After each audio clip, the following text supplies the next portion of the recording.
முன் நபியே நீங்க போய் சொல்லுங்கள், நான் எத்தனை ஆண்டு காலம் உங்களிடத்திலே வாழ்ந்திருக்கின்றேன், நீங்கள் சிந்திக்க மாட்டீர்களா என்று கேட்க சொல்கிறார். என்னுடைய கடந்த காலத்தை நீங்கள் பாருங்கள், என் மீது குற்றச்சாட்டு இருக்கிறதா, நான் பொய் சொன்னது உண்டா, யாரையாவது ஏமாற்றியது உண்டா, நீங்க விளங்கிக் கொள்ள வேண்டாமா என்று கடந்த காலத்தை பரிசுத்தப்படுத்தி ரசூலுல்லாஹ்வுடைய வாழ்க்கைக்கு அல்லாஹ் தர்றான். எதற்காக? இவருடைய நபித்துவத்திலே யாரும் சந்தேகத்தை ஏற்படுத்தி விடக் கூடாது. இவர் சமுதாயத்திலே பல மாற்றங்களை பின்னாடி செய்ய வேண்டி இருக்கிறது. இந்த நபிகள் நாயகம் ஒரு புரட்சி செய்வார், சமுதாயத்திலே பல மாற்றங்களை கொண்டு வருவார், உலகத்தை திரும்பி பார்க்க வைப்பார், உலகத்திலே யாரும் தீர்க்க முடியாத பிரச்சனைகளை இவர் தீர்த்து வைப்பார் என்பதற்காக நபிகளாருடைய வாழ்க்கையை அல்லாஹ் அப்படியே பரிசுத்தப்படுத்தி இருப்பதை பார்க்கிறோம். எவ்வளவு பெரிய ஒரு சிறப்பு தெரியுமா? அஸ்ஸலாமு அலைக்கும் வரஹ்மத்துல்லாஹி வபரகாத்துஹு. கண்ணியத்திற்குரிய எல்லாம் வல்ல ஏக இறைவனின் நல்லடியார்களே, புனிதங்கள் பூத்து குலுங்கும் இந்த ஆண்டின் ரமதான் மாதத்தை நாம் அடைந்திருக்கின்றோம். இந்த மாதத்தில் நம்முடைய வழிபாடுகளும் சீர்பெற வேண்டும், நம்முடைய பண்பாடுகளும் சீர்பெற வேண்டும். அதிகமான அமல்கள் புரிந்து நமது பாவங்களுக்கு மன்னிப்பு தேடி இறைவனுக்காக நோன்பிருந்து இம்மார்க்கத்தின் மாண்புகளை நாம் நல்ல முறையிலே கடைபிடிக்க வேண்டும். அதற்கு எல்லாம் வல்ல ஏக இறைவன் கிருபை செய்ய வேண்டும் என்ற துஆவோடு என்னுடைய இந்த உரையை நான் ஆரம்பம் செய்கிறேன். சொற்பொழிவு நிகழ்ச்சியினுடைய முதல் தலைப்பாக நபிகளார் ஏற்படுத்திய சமூக மாற்றங்கள் எனும் தலைப்பு எனக்கு வழங்கப்பட்டிருக்கிறது. இத்தலைப்பு ஒரு பெரிய தலைப்பு. இதற்காக நாம் ஒரு பெரிய முன்னுரையை அமைக்க வேண்டியிருக்கிறது. அதுக்கு அதிக நேரம் நமக்கு தேவைப்படுகிறது. இதில் நாம் சொல்ல இருக்கக்கூடிய செய்திகளும் நிறைய இருக்கின்றன. அந்த செய்திகளும்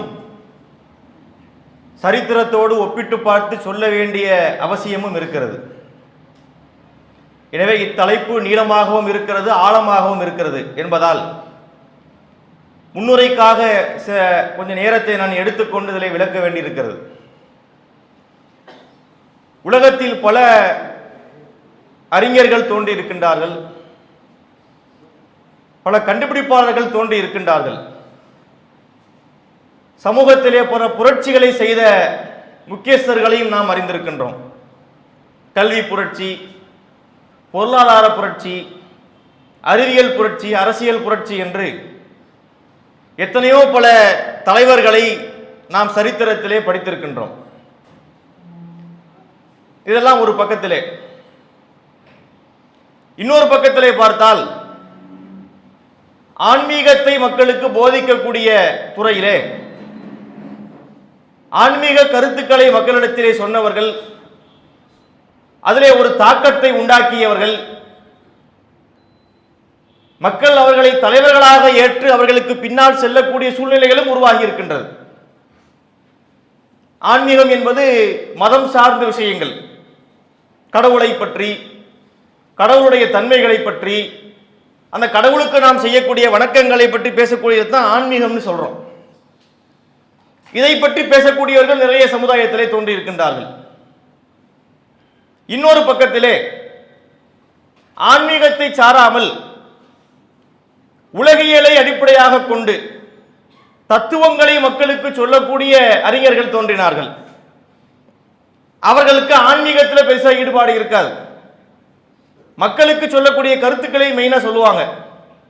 உதாரணமாக சாக்ரடீஸ் என்று ஒருத்தரை சொல்லுவார்கள், பிளாட்டோ என்று சொல்லுவார்கள், அரிஸ்டாட்டில் என்று சொல்லுவார்கள், காரல் மார்க்ஸ் என்று சொல்லுவார்கள், மகாவீரர் என்று சொல்லுவார்கள். இன்னும் பல பெயர்கள் தத்துவத்தை சொல்லக்கூடியவர்கள் தோன்றி இருக்கின்றார்கள். இவர்களும் சில தாக்கத்தை மக்களிடத்தில் ஏற்படுத்தி இருப்பது உண்மைதான். இந்த இரண்டு சாரா இருக்கிறாங்க பாருங்க. ஒன்னு ஆன்மீகத்தை சொல்லக்கூடியவர்கள், அதுல தாக்கத்தை உண்டாக்கியவர்கள். இன்னும் ஒன்று தத்துவத்தை அடிப்படையாக கொண்டு மக்களிடத்திலே முதன்மை பெற்றவர்கள். இந்த இரண்டு சாராருக்கும் ஒரு பெரிய வேறுபாடு இருப்பதை நாம் பார்க்கிறோம். யார் ஆன்மீகத்தை சொல்கிறார்களோ அவர்கள் இந்த தத்துவவியலின் பக்கம் வரவே மாட்டார்கள். ஆன்மீகம் என்பது கடவுளை நாம் எப்படி வணங்க வேண்டும், எந்தெந்த நேரங்களில் வணங்க வேண்டும், எப்படி எந்த முறையில் வணங்க வேண்டும் என்பதுதான் ஆன்மீகம் சார்ந்த கருத்துக்களாக இருக்கிறது. அவர்கள் சமுதாயத்தை பற்றி எல்லாம் கவலைப்படுறதில்லை. சமுதாயத்தில் இன்னைக்கு வாழக்கூடிய மக்களுக்கு கல்வி இருக்கிறதா, வேலை வாய்ப்பு இருக்கிறதா, அவர்களுக்கு நேரத்துக்கு சாப்பாடு கிடைக்கிறதா, அவங்களுடைய வாழ்க்கை நல்ல முறையில் இருக்கின்றதா, வாழ்க்கை தரம் உயர்ந்திருக்கின்றதா என்பதை பத்தி எல்லாம் அவங்க சிந்திக்கவே மாட்டார்கள். அவங்களுடைய கோல் என்ன, அவங்களுடைய அடிப்படை என்னன்னா கடவுளை பத்தி மக்களுக்கு சொல்லணும், ஆன்மீகத்தை பத்தி பேசணும் என்பதில் தான் கவனமாக இருப்பார்கள்.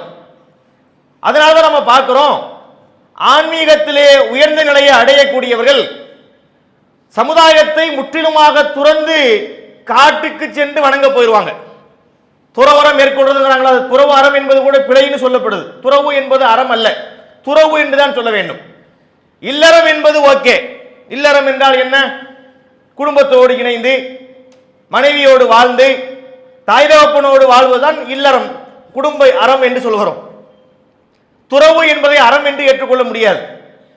இந்த ஆன்மீகத்தை யாரெல்லாம் போதிக்கின்றார்களோ இஸ்லாத்தை தவிர பெரும்பாலும் மற்றவங்களுடைய போதனை எப்படி இருக்குன்னா, ஆன்மீகத்தினுடைய உச்ச நிலை என்பது, முதிர்ந்த நிலை என்பது துறவுதான். கொஞ்சம் கொஞ்சமா ஆன்மீகத்தை ஒருத்தர் இன்வால்வ் ஆகிறாருன்னு வைங்க, அவர் எங்க போய் நிற்பார்? கடைசியில துறவு கோலம் பூணுவார், சன்னியாசியா போயிடுவார். எனக்கு வீடு வேண்டாம், எனக்கு நாடு வேண்டாம், எனக்கு மக்கள் வேண்டாம், தாயும் வேண்டாம், தாரமும் வேண்டாம், பிள்ளைகளும் வேண்டாம் என்று சொல்லி முற்றும் துறந்து விட்டு முனிவராக போவதைத்தான் துறவு என்று சொல்கிறார்கள். இந்த அடிப்படை முதல்ல தவறான, இஸ்லாம் ஏற்றுக்கொள்ளாத ஒன்றாக இருக்கிறது. துறவு என்பதை ஏற்றுக்கொள்ள முடியுமா? மனிதன் அப்படி படைக்கப்பட்டிருக்கிறானா? முதல்ல ஒரு மனிதனுக்கு அவனுக்கு தேவையான இயற்கை மரபுகளை இறைவன் ஏற்படுத்துகிறான். அவனுக்கு தூக்கம் வந்தா தூங்கணும், அவனுக்கு பசிச்சா சாப்பிடணும், அவனுக்கு தாகம் வந்தா குடிக்கணும். இப்படியான அடிப்படையில் தானே மனிதன் படைக்கப்பட்டிருக்கிறான். அதிலே குறிப்பிட்ட வயது வரக்கூடிய நேரத்திலே திருமணம் முடித்து இல்லறம் நடத்தி குழந்தை குட்டிகளை பெற்றெடுத்து அப்படிப்பட்ட வாழ்க்கையைத்தான் வாழ வேண்டும் என்று இறைவன் விதித்திருக்கிறான். இதுக்கு மாற்றமாக போவதுதான் ஆன்மீகத்தினுடைய உயர்ந்த நிலையாக மற்றவர்கள் பார்க்கின்றார்கள். முதல்ல இப்படி இருப்பது என்பது சாத்தியம் இல்லை. அழகா ஒரு கதை சொல்வார்கள். ஒரு ஊரிலே ஒருவன் இருந்தான். அவன் இறைவனை வணங்கி கொண்டிருக்கிறான். அவனுக்கு நிறைய பிரச்சனை வருது. அப்ப அவன் முடிவெடுக்கிறான், சன்னியாசியா போயிடலாம், பேசாம நம்ம காட்டுக்கு போய் கடவுளை வணங்க போகலாம் என்று முடிவெடுத்து அவங்க அம்மாட்ட சொல்லிட்டு கிளம்புனானா, நான் துறவு மேற்கொள்ள போறேன் என்று சொல்லிட்டு கிளம்புனானா. போகும்போது 2 கோவணங்களை எடுத்துக்கொண்டு போனானா. அப்பவே அந்த அம்மாவுக்கு தெரிஞ்சிருக்கு, இவன் துறவுக்கு லாயக்கப்பட மாட்டான். ஏப்பா ஒரு சன்னியாசிக்கு எதுக்குப்பா 2 கோவணம் என்று அவர்கள் கேட்டார்களாம். இவன் அதையும் பொருட்படுத்தாம அந்த 2 கோவணத்தை எடுத்துக்கிட்டு காட்டுக்கு போனானா. காட்டிலே அவன் ஒரு கோவணத்தை அணிந்து கொண்டு இன்னொரு கோவணத்தை காயப்பட்டுருவான். இவன் ஊருக்குள்ள அப்படி ஒரு சாமியாராக சன்னியாசியாக பேர் வாங்கலாம். இவனிடத்திலே வந்து குறி கேட்பதற்கு, இவனை வணங்குவதற்கு ஒரு கூட்டம் வர ஆரம்பிக்குது. அப்படியே கொஞ்சம் பாவாகிறான்னு வைங்களேன். ஒரு நாள் இவன் காய போட்ட ஒரு கோவணத்தை ஒரு எலி கடிச்சிருது. எலி கடிச்ச உடனே இப்ப மாத்துறதுக்கு இன்னொரு கோவணம் இல்லை. எனவே ஊர் மக்கள்கிட்ட போய் இந்த கோரிக்கையை வச்ச உடனே இந்த கோவண பிரச்சனையை தீர்க்கிறதுக்கு அவங்க ஆவணமாக ஒரு பூனையை கொண்டு கொடுக்குறாங்க. அந்த பிரச்சனையை தீர்க்கறதுக்காக வேண்டி பூனையை கொடுத்தாச்சுன்னா அது எலி வராம பாத்துக்கிறோம். சரி, பூனையை கொடுத்தாச்சு. பூனைக்கு குடிக்கிறதுக்கு பால் வேணுமே, பால் வேணும்னு கேட்டானா. உடனே அந்த ஊர் மக்கள் ஒரு பசுமாட்டை அவனுக்கு அன்பளிப்பாக கொடுத்தார்களாம். பசுமாட்டில் எனக்கு பால் கறக்க தெரியாதே என்று சொன்னானாம். உடனே அந்த பசுமாட்டிலே பால் கறப்பதற்கு ஒரு பெண்ணை அவர்கள் ஏற்படுத்தி கொடுத்தார்களாம். கடைசியிலே அந்த பெண்ணையே திருமணம் முடித்துக் கொண்டு குழந்தை குட்டியோடு அவர் சந்தோஷமாக வாழ்ந்தாராம். இப்படி ஒரு கதை சொல்வார்கள். இது கதையாக இருக்கலாம், ஆனா இதுதான் அடிப்படை. ஒரு மனிதனால் இந்த வாலிப தேவைகளை விட்டு வாலிப பசியை மீறி வாழ முடியாது. அப்ப ஆன்மீகம் என்ற பெயரிலே துறவு மேற்கொள்வதை நம்ம ஏற்றுக்கொள்ள முடியாது, மார்க்கமும் ஏற்றுக்கிறல. அது கஷ்டமான காரியங்களை நம்ம கண்கூடாக பார்க்கிறோம். என்ன கவனிக்கிறோம் என்றால், ஆன்மீகம் என்ற கருத்தை சொல்லக்கூடியவர்கள் சமுதாயத்தை பற்றி முற்றிலுமாக கவனமற்றவர்களாக இருக்கிறார்கள். யாரை பத்தியும் கவனம் இல்லை.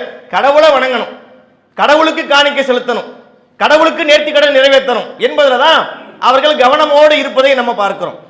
இது ஆன்மீகவாதிகளுடைய நிலையாக இருக்கிறது. இன்னொரு புறத்திலே பார்த்தால் யாரு தத்துவத்தை சொல்லக்கூடியவர்கள், உலகியலை பேசக்கூடியவர்கள். இவங்க என்ன சொல்லுவார்கள்?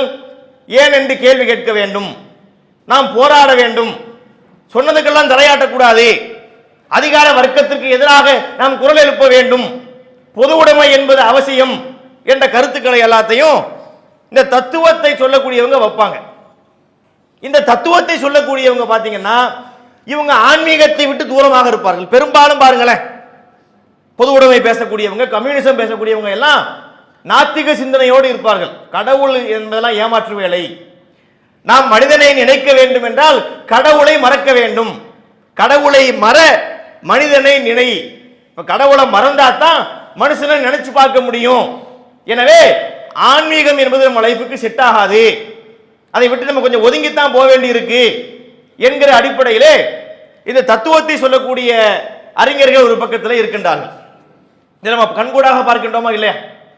ஆனால் இந்த இரண்டையுமே ஒன்றிணைத்து, இந்த ரெண்டையுமே இன்டகிரேட் பண்ணி இரண்டு துறையிலும் சாதித்த ஒரு சாதனையாளர் இருக்கிறாங்கன்னா அது நபிகள் நாயகம் ஸல்லல்லாஹு அலைஹி வஸல்லம் அவர்கள் மட்டும்தான்.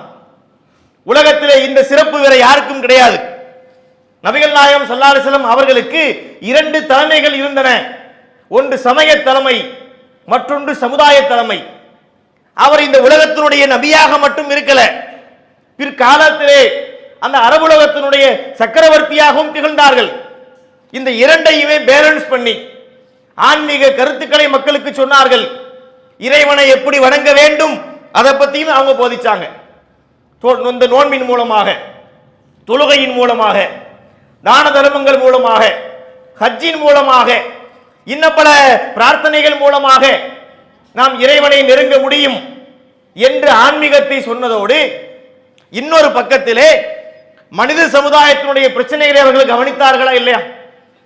இந்த உலகத்திலே அமைதி வர வேண்டும் என்று சொன்னால் அதற்கு நாம் கடைபிடிக்க வேண்டிய நெறிமுறைகள் என்ன, நாம் எப்படி பேச வேண்டும், எப்படி பழக வேண்டும், எவ்வாறு வியாபாரம் செய்ய வேண்டும், எவ்வாறு திருமணம் செய்ய வேண்டும், எவ்வாறு குடும்பம் நடத்த வேண்டும், எல்லாவற்றையுமே கற்றுக் கொடுக்கக்கூடிய ஒரு தலைவராக நபிகள் நாயகம் ஸல்லல்லாஹு அலைஹி வஸல்லம் அவர்கள் திகழ்ந்திருப்பதை நாம் பார்க்கிறோம். இது எவ்வளவு பெரிய ஒரு சிறப்பு நீங்க பாருங்க. ஆன்மீகத்தை சொல்லக்கூடியவர்கள் கூட அதை உருப்படியாக சொல்லவும் இல்லை. ரசூலுல்லாஹை தவிர முந்தைய நபிமார்களை விட்டுருவோம், நாம் சொல்வது இந்த காலகட்டத்தில் எடுத்துக்கிறோம்.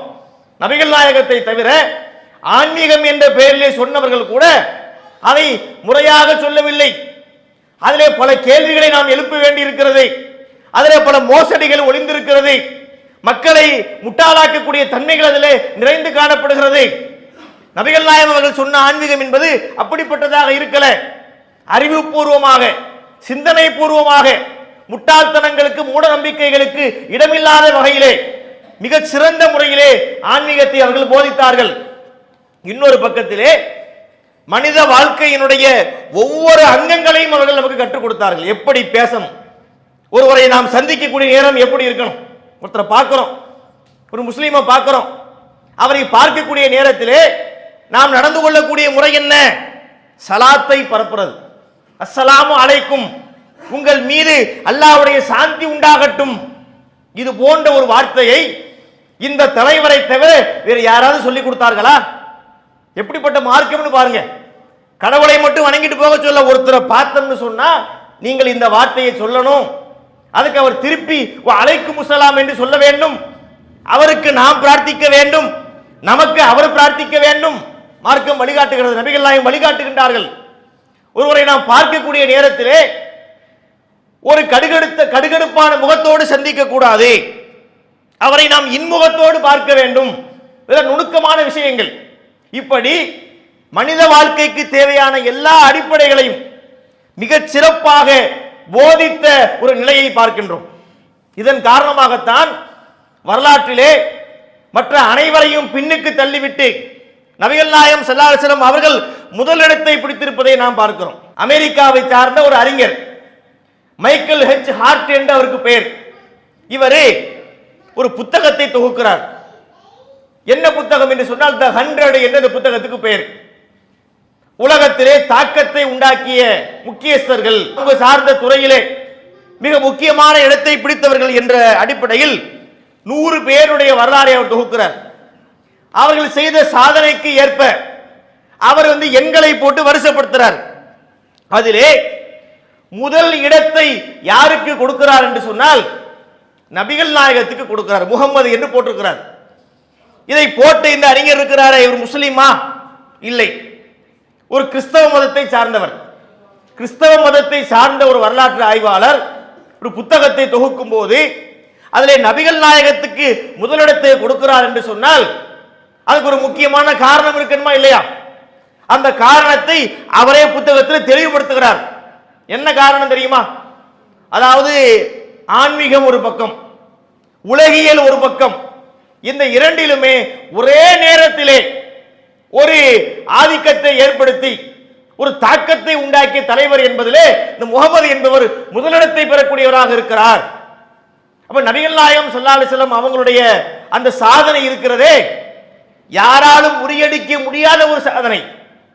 இப்ப இன்னைக்கு கின்னஸ் ரெக்கார்டு சில விஷயங்கள் பண்ணுவான், ஒருத்தன் 500 கிலோவை தூக்குவான், அது இன்னைக்கு சாதனை என்று சொல்லுவார்கள். நாளைக்கு ஒருத்தன் உருவாகி 510 கிலோ தூக்குனான்னு வைங்க, சாதனை முறியடிக்கப்பட்டு விடும். அடுத்த ஆண்டு ஒருத்தன் 600 கிலோ தூக்குனான்னு வைங்க, இந்த சாதனை முறியடிக்கப்பட்டு விடும். ஆனால் நபிகள் நாயகம் செய்த இந்த சாதனை இருக்கிறதே, உலகத்தில் எந்த மனிதராலும் நெருங்க முடியாத அளவிற்கு மிகப்பெரிய அளப்பரிய சாதனையை நபிகள் நாயகம் ஸல்லல்லாஹு அலைஹி வஸல்லம் அவர்கள் செய்திருப்பதை நாம் பார்க்கிறோம். அப்படிப்பட்ட அந்த நபிகள் நாயகம் ஸல்லல்லாஹு அலைஹி வஸல்லம் அவர்கள் எப்படிப்பட்ட ஒரு மாற்றத்தை சமுதாயத்தில் உண்டாக்கி இருக்கிறார், அவர் செய்த தியாகங்கள் என்ன, அவர் இந்த சமுதாயத்தில் உண்டாக்கிய மாற்றங்கள் என்ன என்பதைத்தான் இந்த தொடர் உரையிலே நாம் அறிந்து கொள்ள இருக்கிறோம். இதிலே நபிகள் நாயகம் செய்த மாற்றங்களை பற்றி நாம் சொல்வதற்கு முன்பாக நபிகள் நாயகத்தினுடைய சூழலை நம்ம அறிஞ்சுக்கிறோம். ஏன்னா அவர்களை பற்றி பேசாமல் இந்த மாற்றங்களுக்குள்ள போக முடியாது. சாப்பாடு வைக்கும் போது முதல்ல தட்டு வைக்கணும்ல, முதல்ல தட்டு வச்சு அப்பதான் ரைஸ் அள்ளி போடணும். சாப்பாடை எடுத்து டேபிள்ல கொட்ட முடியாது. அப்ப நபிகள் நாயகம் உண்டாக்கிய மாற்றங்கள் என்று சொன்னால் நபிகள் நாயகம் அவங்க யாரு, எந்த சூழ்நிலையிலே வளர்ந்தார்கள், அவங்களுடைய பிறப்பு எப்படி இருந்தது என்பதை பற்றி ஒரு சிறிய தகவல்களோடு நம்ம அதை ஆரம்பிக்கலாம். நபிகள் நாயகம் ஸல்லல்லாஹு அலைஹி வஸல்லம் அவர்கள் மக்காவிலே பிறந்தார்கள். இந்த மக்கா என்பது எப்படிப்பட்ட ஒரு பகுதியாக இருக்குன்னா, இந்த மக்காவை சுற்றி பல பேரரசுகள் இருந்தன. பைசாந்திய பேரரசு என்று சொல்லுவார்கள், ரோமாபுரி பேரரசு என்று சொல்லுவார்கள். இவங்க எல்லாம் பாத்தீங்கன்னா பெரிய பெரிய அரசுகளாக இருந்தார்கள். ஆனால் நபிகள் நாயகம் வாழ்ந்த அந்த பகுதியிலே அரசு இருக்கவில்லை, பெரிய மன்னர்கள் எல்லாம் இருக்கவில்லை. அங்கே இனக்குழுக்களாக இருந்தார்கள். இனக்குழுக்களாக சேர்ந்து கொண்டு கோத்திரத்தார், பல குலத்தார், அதுல ஒரு கூட்டம் டாமினேட் பண்ணுவாங்க. அந்த டீம் அந்த சமுதாயத்தை ரூல் பண்ணுவாங்க, வழி நடத்துவார்கள். அப்படிப்பட்ட ஒரு நிலையில தான் நபிகள் நாயகம் ஸல்லல்லாஹு அலைஹி வஸல்லம் பிறக்கிறாங்க. மக்காவில் ரசூலுல்லாஹ் பிறக்கும் போது அந்த மக்காவிற்கு எந்த அரசாட்சியும் இருக்கல, குறைஷிகள் அதை வழிநடத்தக்கூடியவர்களாக இருந்தார்கள். நபிகள் நாயகம் பிறக்கிறாங்க. பிறப்பதற்கு முன்பாகவே தந்தையை இழந்தார்கள். அவங்க வாழ்ந்த சூழலை பாருங்கள். அவங்களுடைய அந்த சிறிய வயதிலே 6 வயது அளவிலே இளங்குளவி பருவத்திலே தன் தாயையும் இழந்து விட்டார்கள். அனாதையாக இருந்தார்கள். 6 வயசுல ரசூலுல்லாஹ்வுக்கு தந்தையும் இல்லை, தாயும் இல்லை. இப்படிப்பட்ட நிலையில அவங்க இருந்தாங்க. அல்லாஹ்வே சொல்லும் போது அலம் எஜிதிக்க யத்தீமன் ஃபஆவா அப்படி சொல்றாங்க இல்லையா குர்ஆன்ல, உன்னை அனாதையாக கண்டு நாம் உன்னை அரவணைக்கவில்லையா என்று அல்லாஹ் கேட்கிறான். நீங்கள் அனாதையாக இருந்தீர்கள், தாயும் இல்லை தந்தையும் இல்லை, நம்ம தான் உங்களை அரவணைச்சோம் என்று அல்லாஹ் சொல்லி காட்டுகிறான்.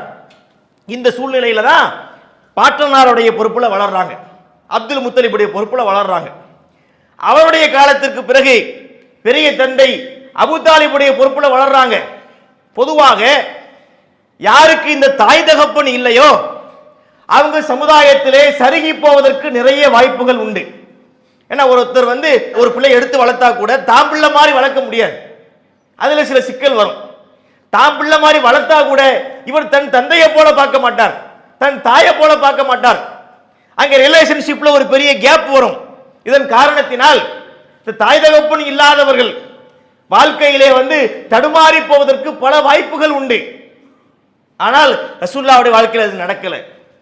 தாயும் இல்லை தந்தையும் இல்லை, சிறப்பாக வளர்ந்தார்கள், நல்ல குணத்தோடு வளர்ந்தார்கள், நல்ல பண்பாட்டோடு வளர்ந்தார்கள். பிறப்பில் இருந்தே அவங்க மேல எந்த குற்றச்சாட்டுகளும் இல்லை, பொய் பேசுவதில்லை, யாரையும் யாரையும் அநாகரிகமாக பேசுவது கிடையாது. இப்படி அவங்களுடைய வாழ்க்கை அப்படி உருவாகி வருகிறது. இந்த நிலையில தான் அவங்களுடைய அந்த வாலிபத்தில் கடந்து வர்றாங்க. கல்வி படிக்கல.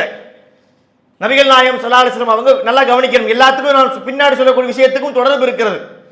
முன்னாடி சொல்லக்கூடிய இந்த தகவல்களுக்கும் பின்னாடி சொல்லப்படக்கூடிய தகவல்களுக்கும் ஒரு தொடர்பு இருக்கிறது. கவனிச்சா தான் உங்களுக்கு கரெக்டாக கனெக்ட் ஆகும். நபிகள் நாயகம் ஸல்லல்லாஹு அலைஹி வஸல்லம் அவர்கள் குறைஷி குலத்தில் பிறந்தார்கள். இந்த குறைஷி குலம் உயர்ந்த குலம், இது நீங்க கவனத்தில் வைக்கணும். அடுத்ததாக நபிகள் நாயகம் ஸல்லல்லாஹு அலைஹி வஸல்லம் அவர்கள் கல்வி படிக்கல, அவங்களுக்கான வாய்ப்பு ஏற்படவில்லை.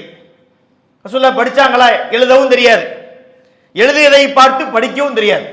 அவங்களா சுயமா எழுதவும் முடியாது, எழுதி கொடுத்ததை பார்த்து படிக்கவும் முடியாது.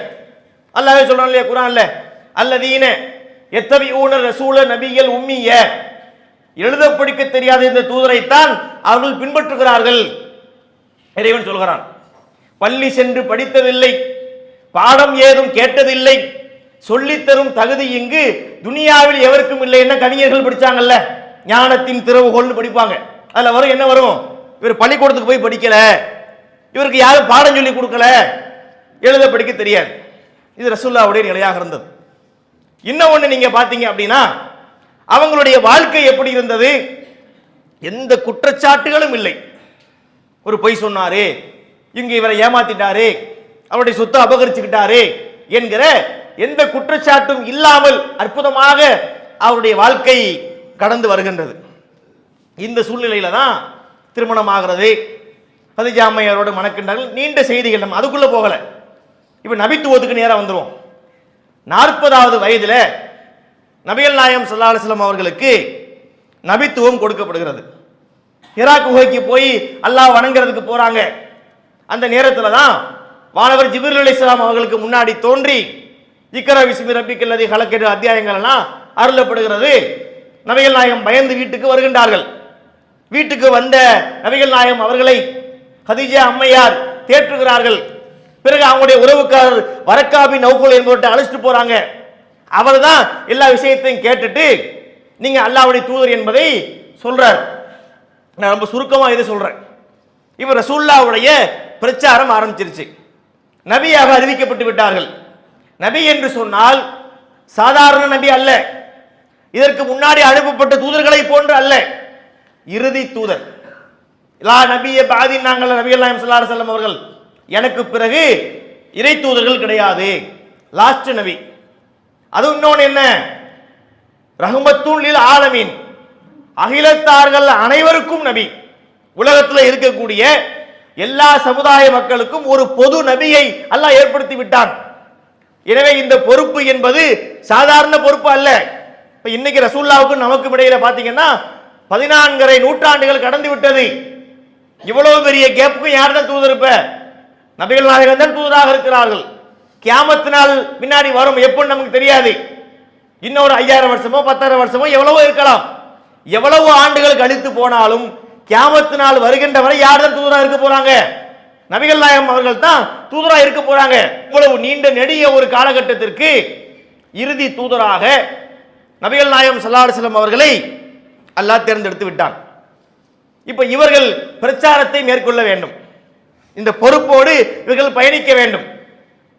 இவர்கள் வைக்கக்கூடிய ஒவ்வொரு வாதங்களும் கவனிக்கப்படக்கூடிய ஒன்றாக இருக்க வேண்டும். அப்ப அல்லாஹ் என்ன செய்கிறான், இந்த இவர் செய்யக்கூடிய பிரச்சாரத்திற்கு தகுந்தவாறு அவங்களுடைய வாழ்க்கையவே வடிவமைத்திருக்கிறான்.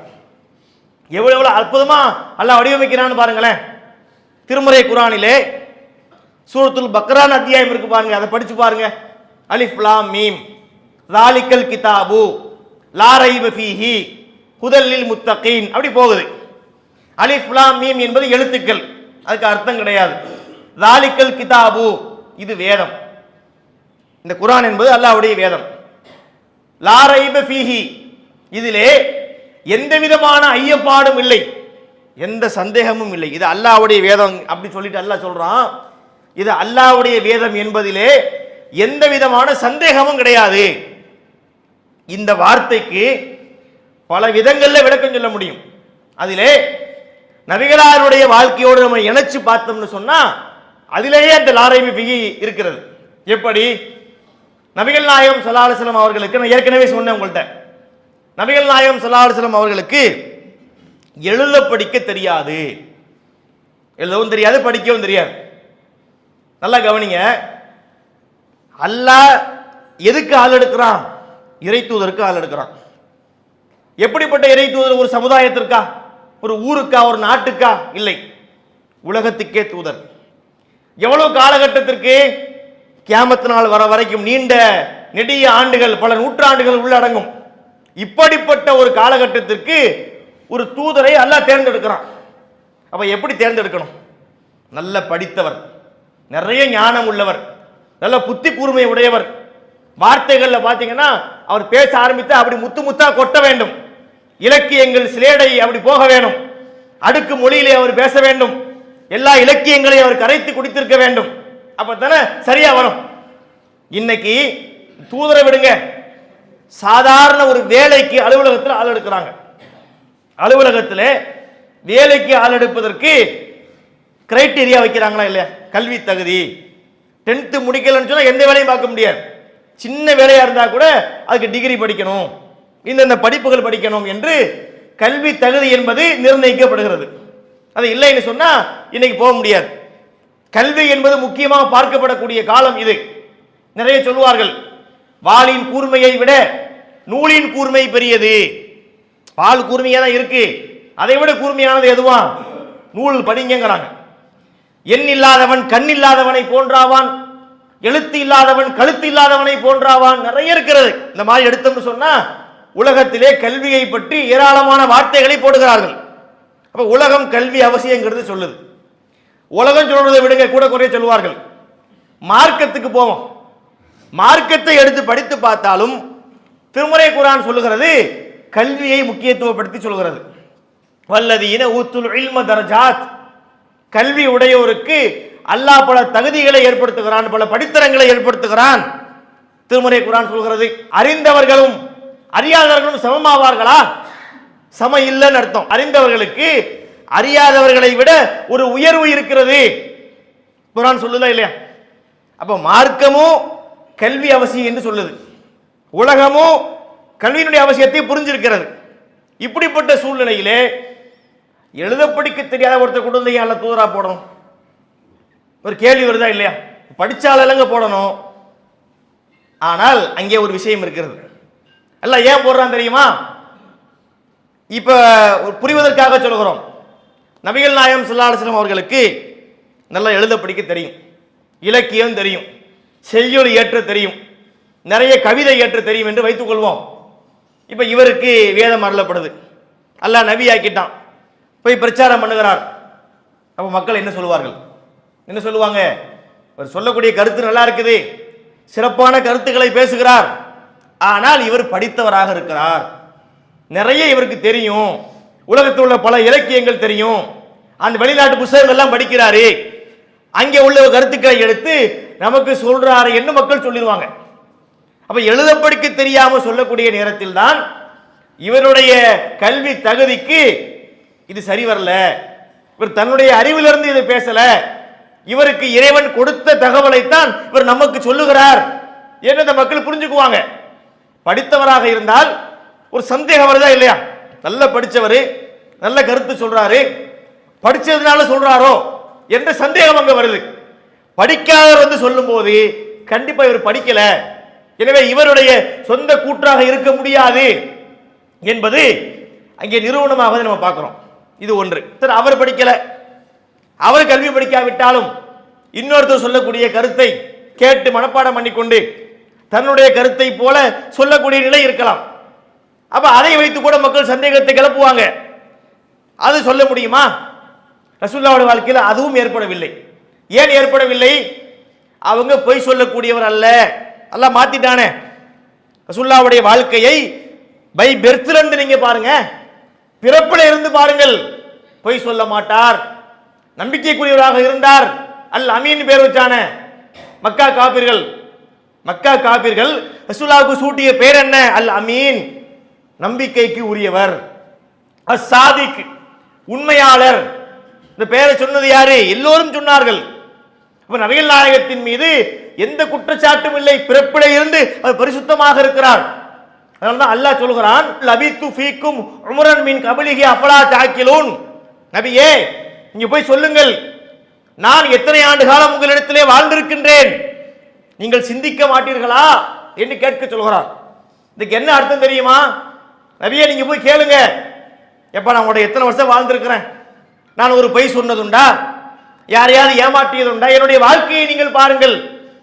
தன்னுடைய கடந்த கால வாழ்க்கையை எடுத்துக்காட்டி அந்த மக்களை சத்தியத்தை நோக்கி அழைக்கக்கூடிய விதத்திலே பரிசுத்தமான வாழ்க்கையை ரசூலுல்லாஹ்வுக்கு அல்லாஹ் கொடுத்தான்.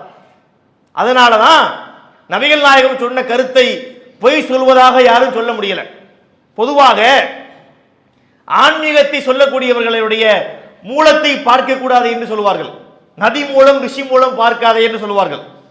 நதி என்பது என்ன? ஒரு இடத்துல ஒரு நதி வருதுன்னா அதுக்கு ஒரு மூலம் இருக்கும். அந்த மூலத்தை தேடி போனோம்னு வைங்க, நம்ம நதி தண்ணியை பயன்படுத்த முடியாது. உதாரணமா பல ஆறுகள் ஓடுது, நம்ம வீட்டுக்கிட்ட ஓடுதுன்னு வைங்க, நமக்கு தேவைன்னா பயன்படுத்தணும். இந்த ஆறு எங்கே உருவாகிறது, அதனோட எந்தெந்த ஊரை தாண்டி வருது, சுத்தபத்தமா இருக்கான்னு பார்க்க போனோம்னு சொன்னா அது தண்ணியை பயன்படுத்த முடியாது. ஏன்? அது பலதரப்பட்ட மக்களை கடந்து வரும். ஒருத்தன் எருமாடை குளிப்பாட்டிக்கிட்டு இருப்பான், ஒருத்தன் பாத்திரத்தை கழுவி உள்ள ஊத்திக்கிட்டு இருப்பான், ஒருத்தன் வந்து மலஞ்சனம் கழிச்சுக்கிட்டு இருப்பான். அப்ப அதை பார்த்தோம்னு சொன்னா இந்த தண்ணியை பயன்படுத்த முடியாது. எனவே நதி மூலத்தை பார்க்காதீங்க அப்படின்னாங்க. அதே போன்று ரிஷி மூலம் பார்க்காதே நாங்க. ரிஷினா யாரு? ரிஷி என்பவர் ஆன்மீக கருத்தை மக்களுக்கு சொல்லக்கூடியவர்.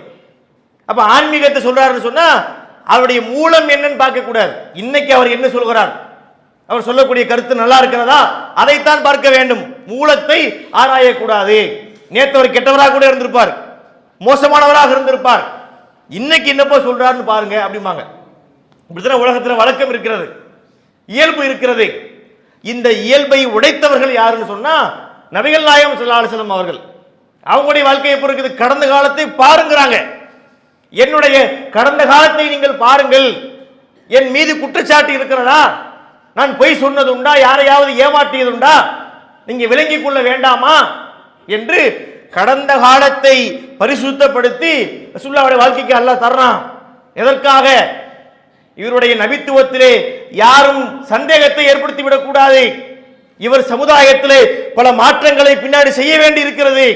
இந்த நபிகள் நாயகம் ஒரு புரட்சி செய்வார், சமுதாயத்திலே பல மாற்றங்களை கொண்டு வருவார், உலகத்தை திரும்பி பார்க்க வைப்பார், உலகத்திலே யாரும் தீர்க்க முடியாத பிரச்சனைகளை இவர் தீர்த்து வைப்பார் என்பதற்காக நபிகளாருடைய வாழ்க்கையை அல்லாஹ் அப்படியே பரிசுத்தப்படுத்தி இருப்பதை பார்க்கிறோம். எவ்வளவு பெரிய ஒரு சிறப்பு தெரியுமா? நாம எல்லாம் உணராம இருக்கிறோம்.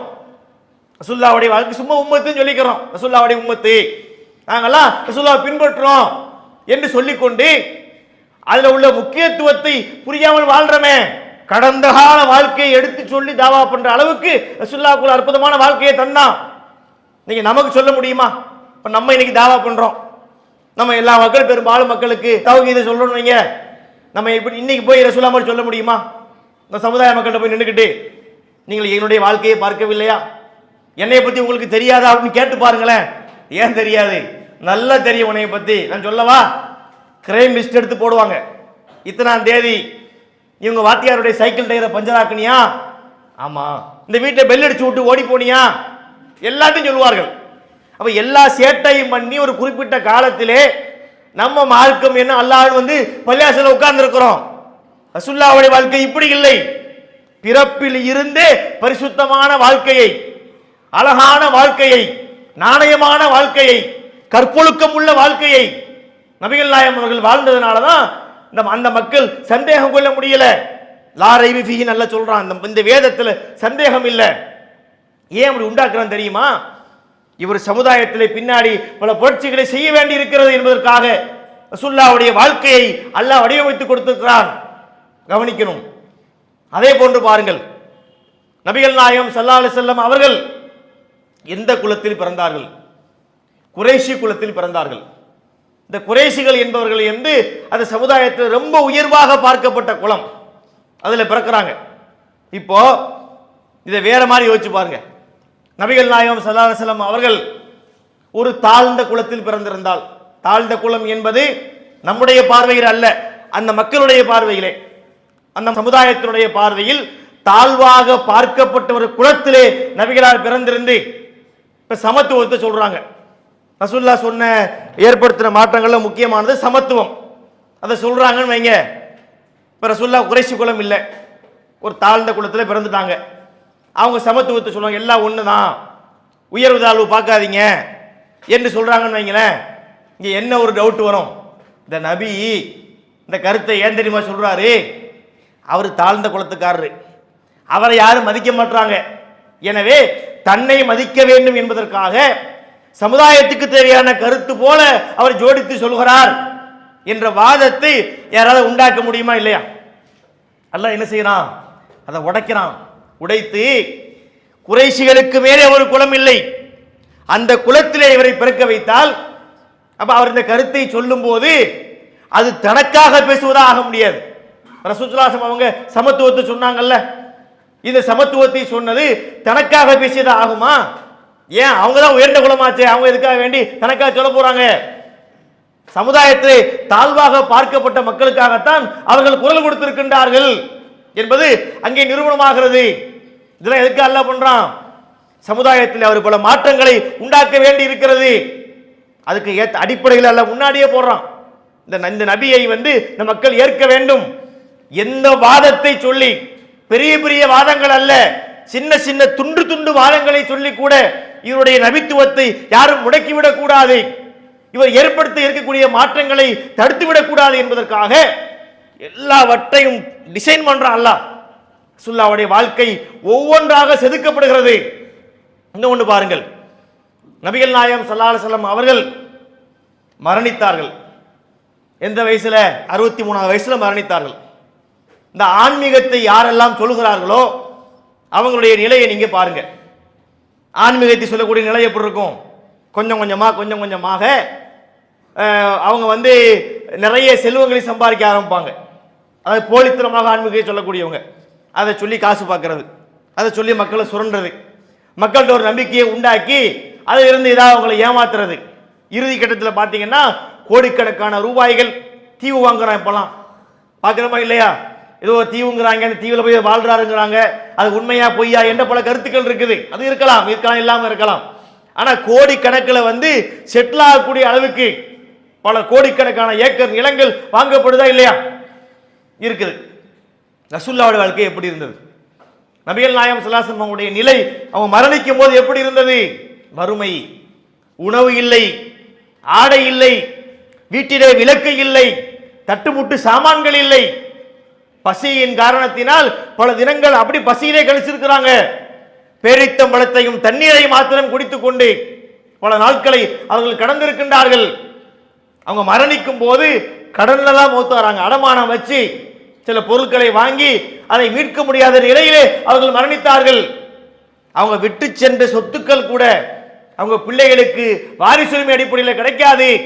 சொத்துக்களை விட்டு சென்றாலும் அது இஸ்லாமிய அரசாங்கத்தில் சேர்ந்துடும் என்ற சட்டத்தை அல்லாஹ் போடுகிறான். அப்ப அவங்க மரணிக்கும் போது அவங்கள்ட்ட எந்த பெரிய சொத்துக்களும் இல்லை. எப்படி எல்லாம் வைக்கிறான் பாருங்க. இப்ப மாத்தி பாருங்களேன். நபிகள் நாயகம் ஸல்லல்லாஹு அலைஹி வஸல்லம் அவங்க நபியா 23 வருஷத்துல நிறைய சம்பாதித்தார்கள். கோடி கணக்கில் சொத்து வந்துச்சுன்னு வைங்க. இப்ப என்ன சொல்லுவார்கள்? நபியை பாத்தீங்களா எப்படி ஆயிட்டாரு? மதீனாவை வளைத்து போட்டு விட்டார். பல ஏக்கர் அவருக்கு சொத்து இருக்கிறது என்று சொன்னால் அவர் நியாயமாக சம்பாதிச்சாலும் கூட சந்தேகத்தை கிளப்புவார்களே. ஆன்மீகத்தை சொல்லி மக்களிடத்திலே மோசடி செய்து இவர் நிறைய செல்வத்தை சேர்த்து விட்டார் என்று யாரும் வாய் திறந்து பேசக்கூடாது என்பதற்காக அல்லாஹ் என்ன செய்கின்றான்? வறுமையிலே அவங்க வாழ்க்கையை தள்ளிட்டு இந்த வறுமையிலே மரணித்து விட்டார்கள். எப்பேற்பட்ட ஒரு தூதரை அல்லாஹ் நமக்கு தந்திருக்கிறான்னு பாருங்க. சாதாரண தூதரா? அதை புரியாமல் இருக்கின்றோம்.